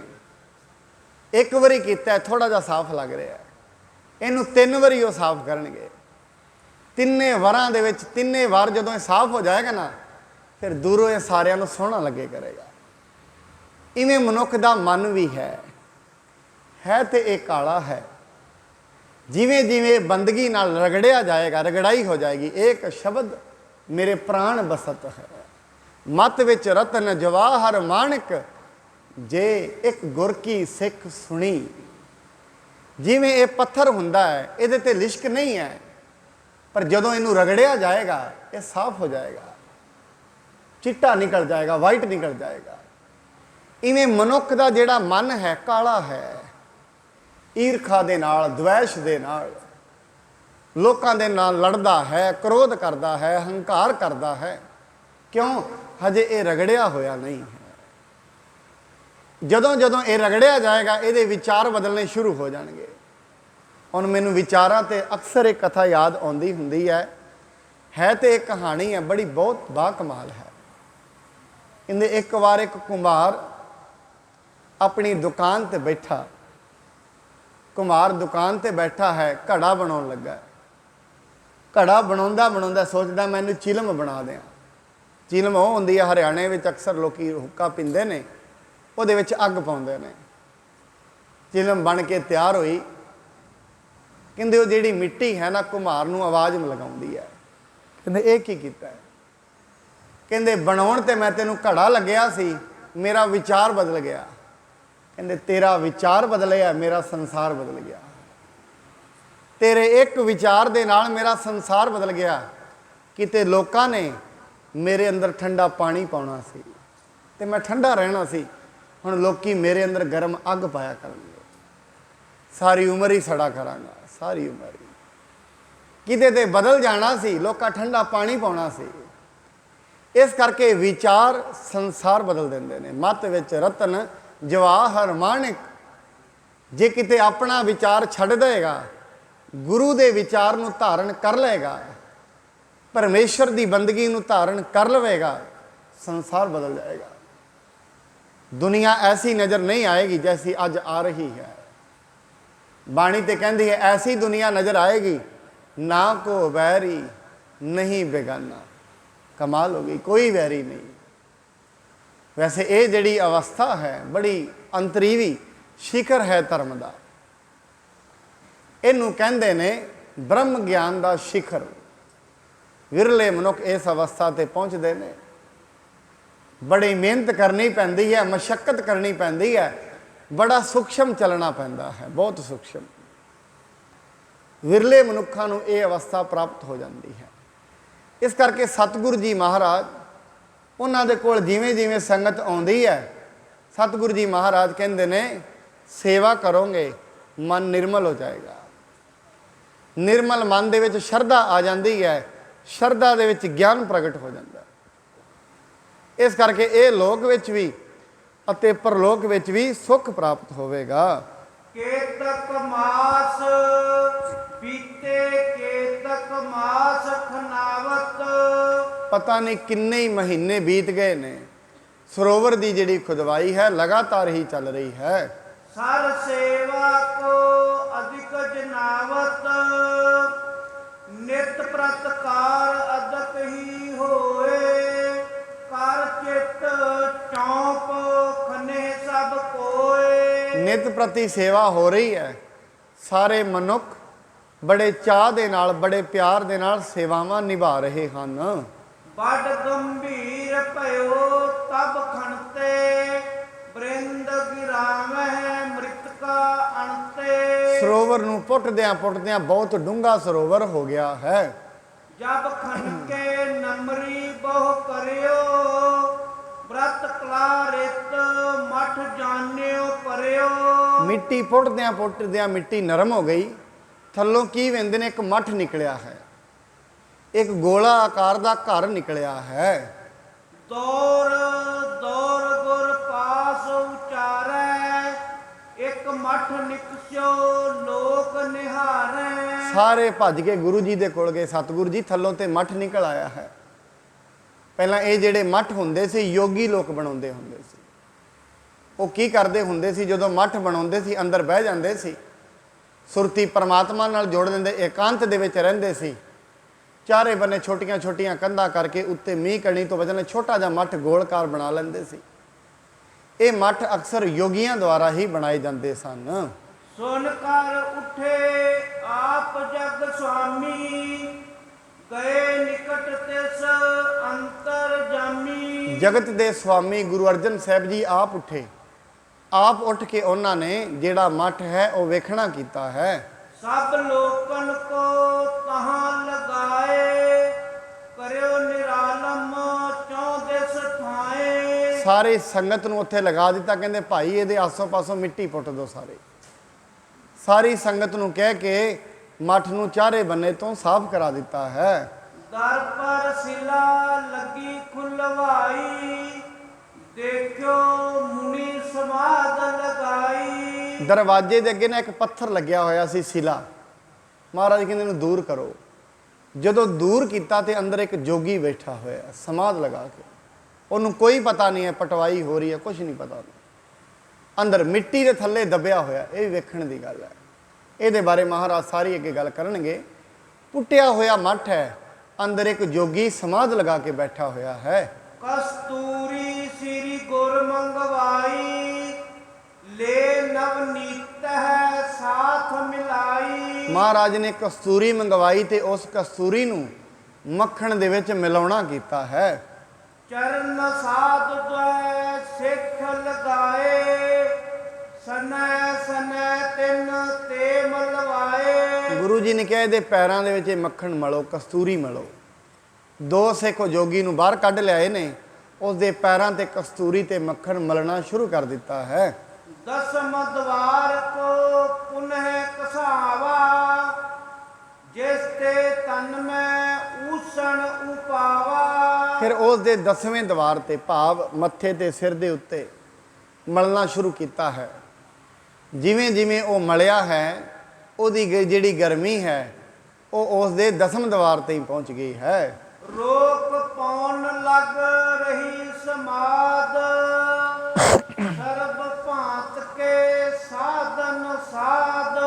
ਉਸਨੇ ਆਪਣੀ ਸਵਾਸ ਰੋਕੇ ਹੋਏ ਸਨ ਤੇ ਸਮਾਧੀ ਦੇ ਵਿੱਚ ਲੱਗਿਆ ਹੋਇਆ ਸੀ। ਔਰ ਇਹ ਸਰੀਰ ਦੀ ਪ੍ਰੈਕਟਿਸ ਹੈ।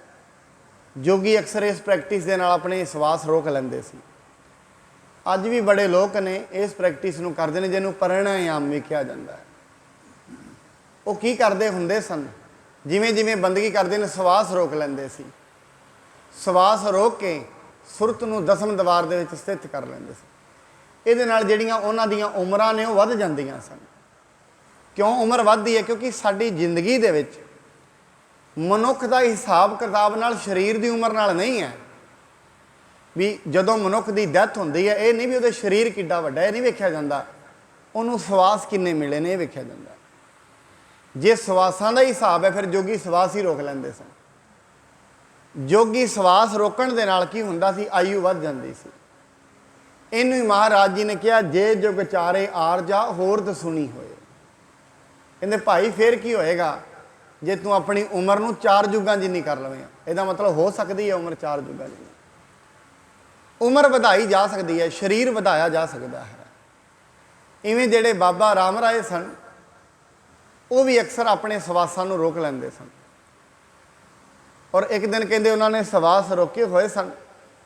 ਸਵਾਸ ਰੋਕਿਆ ਰੋਕਿਆ ਮਸੰਦਾਂ ਨੇ ਇਹ ਸੋਚ ਲਿਆ ਕਿ ਤੇ ਚਲੇ ਗਏ ਨੇ।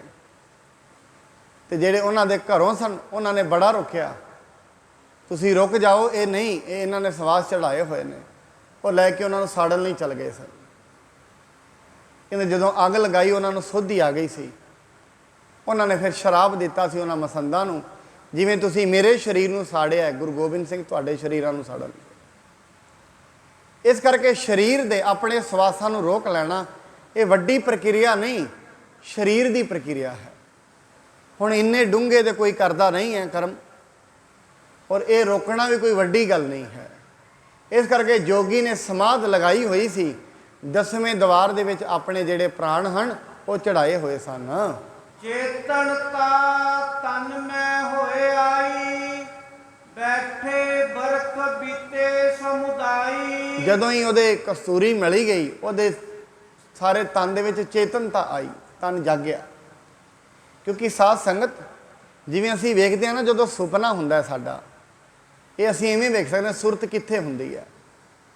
ਜਦੋਂ ਸੁੱਤੇ ਹੁੰਦੇ ਹਾਂ ਅਸੀਂ, ਕਦੇ ਆਪ ਜੀ ਨੋਟ ਕਰਨਾ, ਸੁਪਨਾ ਚੱਲਦਾ ਹੁੰਦਾ ਹੈ, ਸਰੀਰ ਆਪਣਾ ਕੰਮ ਕਰ ਰਿਹਾ ਹੁੰਦਾ ਹੈ, ਮਨ ਆਪਣਾ ਕਰ ਰਿਹਾ ਹੁੰਦਾ ਹੈ, ਸਰੀਰ ਵਿੱਚ ਸਵਾਸ ਚੱਲ ਰਹੇ ਹੁੰਦੇ ਨੇ। ਇਸ ਕਰਕੇ ਇਹ ਜਿਹੜੇ ਸਵਾਸ ਨੇ ਸਾਨੂੰ ਲੈਣੇ ਨਹੀਂ ਪੈਂਦੇ, ਆਪਣੇ ਆਪ ਆਉਂਦੇ ਨੇ। ਜੇ ਕਿਤੇ ਮਨੁੱਖ ਨੂੰ ਸਵਾਸ ਵੀ ਲੈਣੇ ਪੈਣ, ਫਿਰ ਤੇ ਜੀ ਨਹੀਂ ਸਕੇਗਾ, ਭੁੱਲ ਜਾਏਗਾ ਸਵਾਸ ਲੈਣਾ। ਇਸ ਕਰਕੇ ਸਵਾਸ ਲੈਣੇ ਨਹੀਂ ਪੈਂਦੇ, ਆਪਣੇ ਆਪ ਆਉਂਦੇ ਨੇ। ਜੇ ਅਸੀਂ ਲੈਂਦੇ ਹਾਂ ਸਵਾਸ, ਫਿਰ ਜਦੋਂ ਸੁੱਤੇ ਹੁੰਦੇ ਉਦੋਂ ਸਵਾਸ ਕੌਣ ਲੈਂਦਾ? ਉਦੋਂ ਤਾਂ ਪਤਾ ਹੀ ਨਹੀਂ ਹੁੰਦਾ। ਸਵਾਸ ਆਪਣੇ ਆਪ ਆਉਂਦੇ ਨੇ, ਆਪਣੇ ਆਪ ਸਵਾਸ ਚੱਲਦੇ ਹਨ। ਜਿਹੜੀ ਇਹ ਚੇਤਨਤਾ ਹੈ, ਜਿਵੇਂ ਸਰੀਰ ਹੁੰਦਾ ਹੈ ਨਾ, ਜਦੋਂ ਸੁੱਤੇ ਹੁੰਦੇ ਆ ਸਰੀਰ ਅੱਡ ਹੋ ਜਾਂਦਾ, ਚੇਤਨਤਾ ਅੱਡ ਹੋ ਜਾਂਦੀ ਹੈ। ਇਵੇਂ ਜਦੋਂ ਸਮਾਧੀ ਲੱਗ ਜਾਂਦੀ ਹੈ, ਚੇਤਨਤਾ ਅੱਡ ਹੋ ਜਾਂਦੀ ਹੈ, ਸਰੀਰ ਦੀ ਸੁਰਤ ਭੁੱਲ ਜਾਂਦੀ ਹੈ। ਜਿੰਨੀ ਜਿੰਨੀ ਸਮਾਧ ਗਹਿਰੀ ਹੁੰਦੀ ਜਾਏਗੀ, ਜਿੰਨੀ ਜਿੰਨੀ ਚੇਤਨਤਾ ਗਹਿਰੀ ਹੁੰਦੀ ਜਾਏਗੀ, ਫਿਰ ਸਰੀਰ ਨੂੰ ਤੁਸੀਂ ਮਾਰੋਗੇ ਵੀ, ਸਰੀਰ ਨੂੰ ਸੱਟ ਨਹੀਂ ਪਹੁੰਚੇਗੀ। ਐਸੇ ਸਿੱਖ ਹੋਏ ਨੇ ਭਾਈ ਤਾਰੂ ਸਿੰਘ ਜੀ। ਜਦੋਂ ਭਾਈ ਤਾਰੂ ਸਿੰਘ ਜੀ ਦੇ ਹੁਕਮ ਦੇ ਅਨੁਸਾਰ ਰਾਜੇ ਦੇ ਕੇਸਾਂ ਨੂੰ ਲਾਉਣ ਲੱਗੇ, ਉਹਨਾਂ ਨੂੰ ਕਹਿੰਦੇ ਤੁਹਾਡੇ ਹੱਥ ਪੈਰ ਬੰਨ੍ਹ ਗਏ, ਅਸੀਂ ਤੁਹਾਡਾ ਖੋਪਰ ਲਾਵਾਂਗੇ ਤੇ ਤੁਹਾਨੂੰ ਦਰਦ ਹੋਏਗਾ। ਉਹ ਕਹਿੰਦੇ ਨਹੀਂ, ਤੁਸੀਂ ਆਪਣਾ ਕੰਮ ਕਰੋ, ਮੈਂ ਆਪਣਾ ਕਰਦਾ ਹਾਂ। ਤੁਸੀਂ ਸਰੀਰ ਦੇ ਨਾਲ ਛੇੜਛਾੜ ਕਰਨੀ ਹੈ, ਖੋਪਰ ਸਰੀਰ ਦਾ ਉਤਰਨਾ ਹੈ, ਮੇਰਾ ਨਹੀਂ ਉਤਰਨਾ। ਪਰ ਤੁਸੀਂ ਵੇਖ ਲਓਗੇ ਸਰੀਰ ਦਾ ਖੋਪਰ ਉਤਾਰਿਆ ਗਿਆ, ਭਾਈ ਤਾਰੂ ਸਿੰਘ ਨੇ ਸੀ ਵੀ ਨਹੀਂ ਕੀਤੀ। ਕਾਰਨ ਕਿ ਇੰਨੀ ਯਥਾ ਸ਼ਕਤੀ ਦੇ ਮਾਲਕ ਉਹ ਬਣ ਗਏ ਸਨ, ਇਸ ਅਵਸਥਾ 'ਤੇ ਉਹ ਪਹੁੰਚ ਗਏ ਸਨ, ਸਰੀਰ ਦੇ ਨਾਲ ਵੱਡ ਹੋ ਗਏ ਸਨ। ਇਵੇਂ ਗੁਰੂ ਅਰਜਨ ਸਾਹਿਬ ਜੀ ਮਹਾਰਾਜ ਤੱਤੀ ਤਵੀ 'ਤੇ ਬੈਠੇ ਨੇ, ਸਰੀਰ 'ਤੇ ਸੜ ਗਿਆ ਹੈ, ਗੁਰੂ ਸਾਹਿਬ ਜੀ ਨੂੰ ਨਹੀਂ ਪਤਾ ਹੈ। ਕਿਉਂਕਿ ਗੁਰੂ ਸਰੀਰ ਨਹੀਂ ਹੈ, ਉਹ ਸੁਰਤ, ਉਹ ਚੇਤਨਤਾ ਜਿਹੜੀ ਅੰਦਰ ਵਾਪਰਦੀ ਹੈ। ਇਵੇਂ ਭਾਈ ਮਤੀ ਦਾਸ ਜੀ, ਸਤੀ ਦਾਸ ਜੀ, ਭਾਈ ਦਿਆਲਾ ਜੀ, ਕਿੰਨੇ ਹੀ ਨਾਮ ਲਈਏ। ਭਾਈ ਮਤੀ ਦਾਸ ਜੀ ਨੂੰ ਆਰੇ ਨਾਲ ਚੀਰਿਆ ਗਿਆ, ਚੀਰ ਤੇ ਦਿੱਤਾ ਹੈ, ਪਰ ਸੀ ਨਹੀਂ ਕੀਤੀ। ਉਹਨਾਂ ਨੇ ਕਿਹਾ ਤੁਸੀਂ ਆਪਣਾ ਕੰਮ ਕਰੋ, ਮੈਂ ਆਪਣਾ ਕਰਦਾ ਹਾਂ। ਨਾਲੋਂ ਨਾਲ ਜਿਹੜੀ ਚੇਤਨਤਾ ਹੈ, ਕਿਉਂਕਿ ਉਹਨਾਂ ਦੀ ਜਿਹੜੇ ਸ਼ਹੀਦ ਹੁੰਦੇ ਨੇ, ਇੰਨੀ ਅਵਸਥਾ ਦੇ ਮਾਲਕ ਹੁੰਦੇ ਨੇ, ਸਰੀਰ ਦੇ ਸਵਾਦਾਂ ਵਿੱਚ ਨਹੀਂ ਜੁੜੇ ਹੁੰਦੇ। ਆਮ ਜਿਹੜਾ ਮਨੁੱਖ ਹੁੰਦਾ ਹੈ, ਉਹਦੀ ਪਹੁੰਚ ਜ਼ਬਾਨ 'ਤੇ ਹੀ ਹੁੰਦੀ ਹੈ, ਕੰਨਾਂ 'ਤੇ ਹੀ ਹੁੰਦੀ ਹੈ ਬਸ। ਤਾਂ ਹੀ ਕਰਕੇ ਉਹਨੂੰ ਆਤੇ ਗਿਆਨ ਧਿਆਨ ਪ੍ਰਾਪਤ ਹੀ ਨਹੀਂ ਹੋਇਆ। ਕਿਉਂਕਿ ਜਾਂ ਤਾਂ ਜੀਭ 'ਤੇ ਖਲੋ ਗਈ ਹੈ ਸੁਰਤੀ, ਜਾਂ ਕੰਨਾਂ 'ਤੇ ਖਲੋ ਗਈ ਹੈ ਬੋਲਣ 'ਤੇ, ਅੱਖਾਂ 'ਤੇ ਖਲੋ ਗਈ ਹੈ ਬਸ। ਇਸ ਤੋਂ ਅੱਗੇ ਨਹੀਂ ਗਈ ਸੁਰਤ। ਜਿਨ੍ਹਾਂ ਦੀ ਸੁਰਤ ਚੱਲ ਪੈਂਦੀ ਹੈ, ਸਰੀਰ ਨੂੰ ਭਾਵੇਂ ਤੁਸੀਂ ਵੱਢ ਵੀ ਦਿਓਗੇ, ਵੱਢਣ ਦੇ ਨਾਲ ਵੀ ਉਹਨਾਂ ਨੂੰ ਦੁੱਖ ਪ੍ਰਾਪਤ ਨਹੀਂ ਹੁੰਦਾ ਹੈ। ਰਾਖਿਓ ਰੋਕ ਜੋ 10ਵੇਂ ਦਵਾਰਾ, ਸਨੈ ਸਨੈ ਸੋ ਪੌਣ ਉਤਾਰਾ। ਜਿਹੜੇ ਉਹਨੇ ਸਵਾਸ ਸਨ 10ਵੇਂ ਦਵਾਰ ਦੇ ਵਿੱਚ ਚੜਾਏ ਹੋਏ ਸਨ, ਹੌਲੀ ਹੌਲੀ ਜਿਹੜੇ ਉਹ ਸਵਾਸ ਨੇ ਉਹਨੇ ਕੱਢਣੇ ਸ਼ੁਰੂ ਕੀਤੇ ਹਨ। ਤੁਲ ਆਦ ਤੇ ਅਨਿਕ ਉਪਾਏ, ਤੇ ਸਰੀਰ ਕੋ ਭਲੇ ਬਚਾਏ। ਜਦੋਂ ਉਹਨਾਂ ਨੇ ਹੌਲੀ ਹੌਲੀ ਸਵਾਸ ਕੱਢੇ ਤੇ ਉਹਦਾ ਜਿਹੜਾ ਸਰੀਰ ਹੈ ਉਹਦੇ ਵਿੱਚ ਚੇਤਨਤਾ ਆਉਣੀ ਸ਼ੁਰੂ ਹੋਈ ਹੈ। ਹੁਤੀ ਜੋਗਤਾ ਸਭ ਹੀ ਕਰਕੈ, ਸਨੈ ਸਨੈ ਤਨ ਧਰ ਕੈ ਹੌਲੀ ਹੌਲੀ ਉਹਨੇ ਆਪਣੀ ਯੋਗਤਾ ਦੇ ਨਾਲ ਅੱਖਾਂ ਨੂੰ ਖੋਲ੍ਹਿਆ। ਸਰੀਰ ਦੇ ਵਿੱਚ ਉਹਦੇ ਥੋੜੀ ਹਿਲਜੁਲ ਹੋਈ ਹੈ। ਦੋਨੋਂ ਲੋਚਨ ਜਬੈ ਉਗਾਰੇ ਸ੍ਰੀ ਗੁਰ ਅਰਜਨ ਸਮੁਖ ਨਿਹਾਰੇ। ਜਦੋਂ ਜੋਗੀ ਨੇ ਦੋਵੇਂ ਅੱਖਾਂ ਖੋਲੀਆਂ, ਵੇਖਿਆ ਸਾਹਮਣੇ ਉਸਦੇ ਸ੍ਰੀ ਗੁਰੂ ਅਰਜਨ ਸਾਹਿਬ ਜੀ ਮਹਾਰਾਜ ਬੈਠੇ ਹੋਏ ਹਨ। ਸਨੈ ਸਨੈ ਮੁਖ ਜੀਵ ਹੈ ਚਲਾਇਵ ਸੁਧ ਆਤਮਾ ਮ੍ਰਿਦਲ ਅਲਾਇਵ। ਹੌਲੀ ਹੌਲੀ ਉਹਨੇ ਆਪਣੀ ਜੀਭ ਦੇ ਨਾਲ ਬਚਨ ਬੋਲੇ ਤੇ ਸ਼ੁੱਧ ਮਨ ਵਾਲਾ ਉਹ ਜੋਗੀ ਗੁਰੂ ਸਾਹਿਬ ਜੀ ਤੋਂ ਪੁੱਛਣਾ ਕਰਦਾ ਹੈ। ਕੌਣ ਨਾਮ ਇਨ ਦੇਹੋ ਸੁਨਾਈ ਕਹਿਤੇ ਪ੍ਰਾਪਤ ਭਈ ਵਡਾਈ। ਪੁੱਛਦਾ ਹੈ ਕੌਣ ਬੈਠੇ ਨੇ ਮੇਰੇ ਸਾਹਮਣੇ, ਇਹਨਾਂ ਦਾ ਨਾਮ ਕੀ ਹੈ। ਸਿੱਖਾਂ ਨੂੰ ਪੁੱਛਦਾ ਹੈ ਤੇ ਇਹਨਾਂ ਨੂੰ ਇਹ ਵਡਿਆਈ ਕਿੱਥੋਂ ਪ੍ਰਾਪਤ ਹੋਈ ਹੈ। ਕਿਸ ਕੇ ਇਹੋ ਨੰਦਨ ਸਭ ਕਹੋ ਸਮਾ ਕੌਣ ਅਬ ਜਗ ਮੈਂ ਅਹੋ। ਨਾਲੇ ਉਹ ਪੁੱਛਦਾ ਇਹ ਕਿਹਨਾਂ ਦੇ ਪੁੱਤਰ ਨੇ, ਨਾਲੇ ਪੁੱਛਦਾ ਇਹ ਜਗਤ ਵਿੱਚ ਕਿਹੜਾ ਸਮਾਂ ਚੱਲ ਰਿਹਾ, ਕਿਹੜਾ ਯੁੱਗ ਚੱਲ ਰਿਹਾ, ਉਹ ਕਿੰਨੇ ਯੁੱਗਾਂ ਤੋਂ ਬੈਠਾ ਸੀ। ਉਹ ਆਪ ਦੱਸੇਗਾ ਉਹ ਕਿੰਨੇ ਯੁੱਗਾਂ ਤੋਂ ਬੈਠਾ ਹੈ। ਉਹ ਇਹ ਪੁੱਛਣਾ ਕਰਦਾ ਹੈ ਇਹ ਦੁਨੀਆ ਤੇ ਕਿਹੜਾ ਸਮਾਂ ਹੁਣ ਚੱਲ ਰਿਹਾ ਹੈ। ਜਬ ਮੋਹਿ ਸਭ ਹੋਏ ਹੈ ਸਖਿਆੰਤ ਔਰ ਬੂਝੋ ਪੁਨ ਬਖਿਆੰਤ। ਕਹਿੰਦਾ ਜਦੋਂ ਮੈਨੂੰ ਇਹ ਪਤਾ ਲੱਗ ਜਾਏਗਾ ਇਹ ਕੌਣ ਨੇ, ਫਿਰ ਇਸ ਤੋਂ ਬਾਅਦ ਮੈਂ ਆਪਣੇ ਹੋਰ ਵੀ ਸਵਾਲ ਨੇ ਉਹ ਤੁਹਾਡੇ ਤੋਂ ਪੁੱਛਣੇ ਕਰਾਂਗਾ। ਤਬ ਬੂਢੇ ਕਰ ਜੋਰ ਬਖਾਨਾ ਸੋਡ ਬੰਸ ਸੁਭ ਸਿੰਧ ਸਮਾਨਾ। ਬਾਬਾ ਬੁੱਢਾ ਜੀ ਨੇ ਹੱਥ ਜੋੜ ਕੇ ਗਿਆ, ਭਾਈ ਸੋਢੀ ਵੰਸ਼ ਸਾਰੇ ਜਗਤ ਦੇ ਵਿੱਚ ਸਮੁੰਦਰ ਦੀ ਨਿਰਮਲਤਾ ਹੀ ਜਿਵੇਂ ਬੜਾ ਹੀ ਵਖਿਆਤ ਹੈ। ਸ੍ਰੀ ਗੁਰ ਰਾਮਦਾਸ ਸ੍ਰੀ ਗੁਰ ਰਾਮਦਾਸ ਸੁਖ ਰਾਸ ਉਪਜੇ ਚੰਦ ਸੁਜਸ ਪ੍ਰਕਾਸ਼। ਇਹ ਸ੍ਰੀ ਗੁਰੂ ਰਾਮਦਾਸ ਜੀ ਦੇ ਘਰ ਸ੍ਰੇਸ਼ਟ ਪੁੱਤਰ ਪੈਦਾ ਹੋਏ ਨੇ। ਇਹ ਚੰਦਰਮਾ ਦੇ ਵਾਂਗੂ ਪ੍ਰਕਾਸ਼ ਇਹਨਾਂ ਦਾ ਸਾਰੀ ਦੁਨੀਆ ਦੇ ਵਿੱਚ ਫੈਲਿਆ ਹੋਇਆ ਹੈ। ਤਿਨ ਕੇ ਸੁਤ ਬੁੱਧ ਸਮ ਬੁੱਧਵਾਨ ਧਰਮ ਆਤਮਾ ਗੁਣ ਗਨ ਖਾਨ। ਕਿੰਨੇ ਜਿਵੇਂ ਸ੍ਰੀ ਗੁਰੂ ਰਾਮਦਾਸ ਜੀ ਜਗਤ ਵਿੱਚ ਪ੍ਰਸਿੱਧ ਸਨ ਨਾ, ਇਹ ਉਹਨਾਂ ਦੇ ਪੁੱਤਰ ਨੇ। ਇਹ ਵੀ ਗੁਣਾਂ ਦੇ ਵਿੱਚ ਆਤਮਿਕ ਗਿਆਨ ਇਹਨਾਂ ਨੂੰ ਹੈ, ਇਹ ਵੀ ਜਗਤ ਵਿੱਚ ਪ੍ਰਸਿੱਧ ਹਨ। ਪਾਪ ਸਮੁੰਦਰ ਵਿਖੇ ਜਗ ਸਾਰਾ ਸਮ ਜਹਾਜ ਪਾ ਡੂਬਣ ਹਾਰਾ। ਜਿਵੇਂ ਜਗਤ ਦੇ ਵਿੱਚ ਪਾਪਾਂ ਦਾ ਕਹਿਰ ਚੱਲ ਰਿਹਾ ਹੈ, ਤਿਤ ਸਰਵਰੜੈ ਭਈਲੇ ਨਿਵਾਸਾ ਪਾਣੀ ਪਾਵਕ ਤਿਨ ਹੈ ਕੀਆ ਪੰਕਜ ਮੋਹ ਪਗ ਨਹੀਂ ਚਾਲੈ ਹਮ ਦੇਖਾਂ ਤਹ ਡੂਬੀ ਅਲੇ। ਇਹ ਜਗਤ ਵੀ ਸਾਗਰ ਹੈ, ਭਵ ਸਾਗਰ ਹੈ। ਜਿਵੇਂ ਸਾਗਰ ਦੇ ਵਿੱਚ ਲਹਿਰਾਂ ਹੁੰਦੀਆਂ ਨੇ, ਇਸ ਦੁਨੀਆ ਦੇ ਵਿੱਚ ਵੀ ਲਹਿਰਾਂ ਨੇ। ਕਾਹਦੀਆਂ ਨੇ? ਕਾਮ ਕ੍ਰੋਧ ਲੋਭ ਮੋਹ ਹੰਕਾਰ ਦੀਆਂ, ਤ੍ਰਿਸ਼ਨਾ ਦੀਆਂ, ਵੈਰ ਵਿਰੋਧ ਦੀਆਂ। ਇੱਥੇ ਵੀ ਲਹਿਰਾਂ ਉੱਠਦੀਆਂ ਹਨ। ਜਿਵੇਂ ਸਮੁੰਦਰ ਦੇ ਵਿੱਚੋਂ ਪਾਰ ਹੋਣ ਦੇ ਲਈ ਜਹਾਜ਼ ਦੀ ਲੋੜ ਹੁੰਦੀ ਹੈ, ਇਵੇਂ ਇਸ ਸੰਸਾਰ ਸਾਗਰ ਭਵ ਸਾਗਰ ਤੋਂ ਪਾਰ ਹੋਣ ਲਈ ਵੀ ਗੁਰੂ ਰੂਪੀ ਸਮੁੰਦਰ ਜਹਾਜ਼ ਦੀ ਲੋੜ ਹੁੰਦੀ ਹੈ। ਭਏ ਦੀਪ ਸਮ ਨਰ ਤਨ ਧਰਿਓ ਭਵ ਸਗਰੇ ਜਿਨ ਚਾਂਦਨ ਕਰਿਓ। ਗੁਰੂ ਅਰਜਨ ਸਾਹਿਬ ਜੀ ਕਹਿੰਦੇ ਦੀਪਕ ਵਾਂਗ ਮਨੁੱਖੀ ਸਰੀਰ ਧਾਰਨ ਕਰਕੇ ਜਗਤ ਤੇ ਪ੍ਰਗਟ ਹੋਏ ਨੇ, ਜਿਨ੍ਹਾਂ ਨੇ ਸਾਰੀ ਧਰਤੀ ਦੇ ਵਿੱਚ ਚਾਨਣ ਕੀਤਾ ਹੋਇਆ ਹੈ। ਸ੍ਰੀ ਗੁਰੂ ਨਾਨਕ ਨਾਮ ਅਨੂਪਾ ਸਰਬ ਜੋਤ ਕੀ ਜੋਤ ਸਰੂਪਾ। ਕਹਿੰਦੇ ਹਨ ਬਾਬਾ ਬੁੱਢਾ ਜੀ, ਸ੍ਰੀ ਗੁਰੂ ਨਾਨਕ ਦੇਵ ਜੀ ਮਹਾਰਾਜ ਦਾ ਨਾਮ ਅਨੂਪਮ ਹੈ ਔਰ ਉਹਨਾਂ ਦੀ ਹੀ ਜੋਤ ਹੈ ਜਿਹੜੀ ਉਹ ਇਹਨਾਂ ਦੇ ਵਿੱਚ ਵਾਪਰ ਰਹੀ ਹੈ। ਸਤ ਨਾਮ ਸਿੱਖਨ ਉਪਦੇਸਾ ਲੱਖੋਂ ਮੋਖ ਦੀਨ ਅਕਲੇਸਾ। ਸਿੱਖਾਂ ਨੂੰ ਇਹਨਾਂ ਨੇ ਸਤਨਾਮ ਦਾ ਜਾਪ ਜਪਾਇਆ ਹੈ, ਪਰਮਾਤਮਾ ਦੀ ਬੰਦਗੀ ਦਾ ਮਾਰਗ ਦੱਸਿਆ ਹੈ। ਪਤਾ ਨਹੀਂ ਕਿੰਨੀ ਦੁਨੀਆ ਦੇ ਕਲੇਸ਼ਾਂ ਨੂੰ ਦੁੱਖਾਂ ਨੂੰ ਦੂਰ ਕੀਤਾ ਹੈ। ਪਤਾ ਨਹੀਂ ਕਿੰਨੇ ਹੀ ਲੋਕ ਹਨ ਉਹਨਾਂ ਨੂੰ ਮੁਕਤੀ ਦਾ ਰਾਸਤਾ ਵਿਖਾਇਆ ਹੈ, ਮੋਖ ਦਾ ਰਾਸਤਾ ਵਿਖਾਇਆ ਹੈ, ਬੰਧਨਾਂ ਤੋਂ ਛੁਟਕਾਰਾ ਕੀਤਾ ਹੈ। ਦੇਹ ਦੇ ਜਿਹੜੇ ਬੰਧਨ ਨੇ ਉਹਨਾਂ ਤੋਂ ਛੁਡਵਾਇਆ ਹੈ।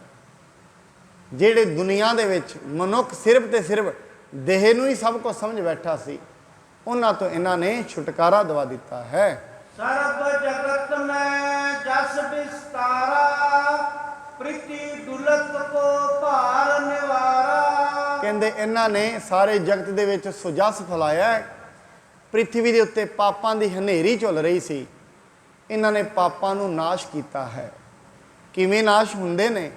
ਜਿਵੇਂ ਜਿਵੇਂ ਚੰਗੇ ਇਨਸਾਨ ਧਰਤੀ ਤੇ ਆਉਂਦੇ ਹਨ, ਰੱਬ ਦਾ ਨਾਮ ਲੈਂਦੇ ਨੇ, ਪਰਮਾਤਮਾ ਦੀ ਬੰਦਗੀ ਕਰਦੇ ਨੇ, ਫਿਰ ਯਾਦ ਰੱਖਣਾ ਜਿਹੜੀ ਪਾਪਾਂ ਦੀਆਂ ਹਨੇਰੀਆਂ ਨੇ ਉਹ ਖਤਮ ਹੋ ਜਾਂਦੀਆਂ। ਦੇਖੋ ਭਾਈ, ਗਿਆਨ ਕੀ ਆਈ ਅੰਧੀ, ਸਭੈ ਉਡਾਨੀ ਭ੍ਰਮ ਕੀ ਟਾਟੀ, ਰਹੇ ਨਾ ਮਾਇਆ ਬੰਦੀ। ਦੋ ਚੀਤੇ ਕੀ ਦੋਇ ਥੂਨ ਬਿਰਾਨੀ, ਮੋਹ ਬਲੇਡਾ ਟੂਟਾ।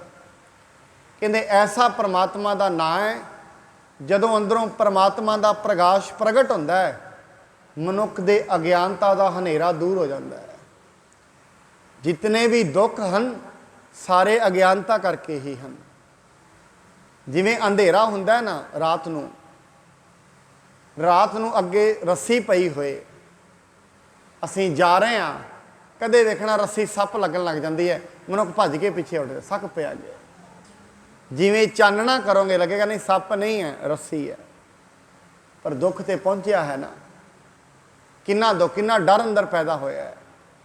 ਇਵੇਂ ਮਨੁੱਖ ਦੇ ਅੰਦਰ ਜਦੋਂ ਅਗਿਆਨਤਾ ਦਾ ਅੰਧੇਰਾ ਹੁੰਦਾ ਹੈ, ਉਹ ਮਨੁੱਖ ਦੇ ਅੰਦਰ ਵੀ ਹਮੇਸ਼ਾ ਉਹਦਾ ਜੀ ਤਪਦਾ ਰਹਿੰਦਾ ਹੈ। ਅਗਿਆਨਤਾ ਦੇ ਵਿੱਚ ਕਿਸੇ ਨੂੰ ਇਹ ਵੈਰੀ ਸਮਝ ਲੈਂਦਾ, ਕਿਸੇ ਨੂੰ ਮਿੱਤਰ ਸਮਝ ਲੈਂਦਾ। ਅਗਿਆਨਤਾ ਵਿੱਚ ਹੀ ਕਿਸੇ ਨੂੰ ਚੋਰ ਸਮਝ ਲੈਂਦਾ, ਕਿਸੇ ਨੂੰ ਮੂਰਖ ਸਮਝ ਲੈਂਦਾ। ਔਰ ਮਿਹਨਤ ਵਿੱਚ ਕਹਿੰਦੇ ਆ, ਅਗਿਆਨਤਾ ਕਰਕੇ ਮਨੁੱਖ ਆਪਣੇ ਆਪ ਨੂੰ ਸਭ ਤੋਂ ਸਿਆਣਾ ਸਮਝ ਲੈਂਦਾ। ਅਗਿਆਨਤਾ ਕਰਕੇ ਆਪਣੇ ਆਪ ਨੂੰ ਬਲਸ਼ਾਲੀ ਸਮਝ ਪੈਂਦਾ। ਅਗਿਆਨਤਾ ਕਰਕੇ ਆਪਣੇ ਆਪ ਨੂੰ ਕਰਤਾ ਸਮਝ ਪੈਂਦਾ। ਇਹ ਹੈ ਨਹੀਂ ਹੈ ਕੁਝ। ਅਸਲ ਦੇ ਵਿੱਚ ਮਨੁੱਖ ਦੇ ਹੱਥ ਦੇ ਵਿੱਚ ਜੇ ਅਸੀਂ ਕਹੀਏ ਕੀ ਹੈ, ਕੁਝ